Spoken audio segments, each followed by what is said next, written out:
जी देखो जनाब मेरा भतीजा है इन्हें मुर्गा पालिया माशाल्लाह देखो भाई है वही मुर्गा जरा टिकटॉकर ने मैं लिखा मशहूर टिकटॉकर क्या बात है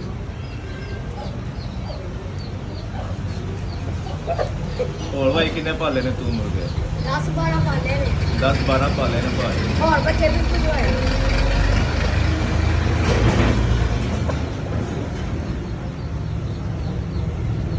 प्योर चीज है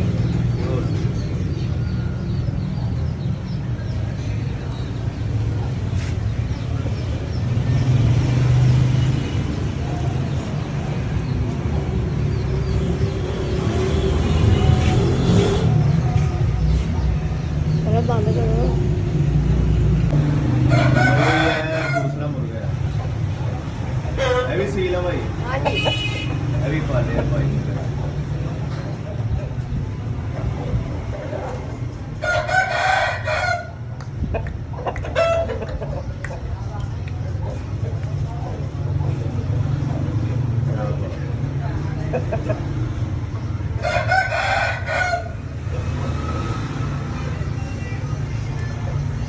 तो लगा भी है मुर्गा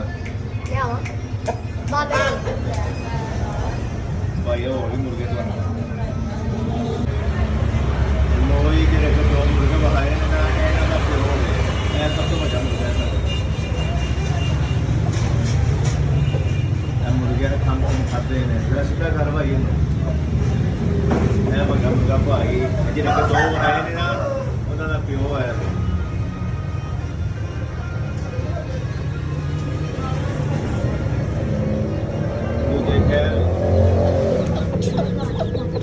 मुर्गे घर के जनाब जिन्हें बच्चे दिते हैं मैं पानी उस तो बाद भी है ना जनाब सारा मेरे भतीजे ने शौक रखे है सारा मुर्गियां ने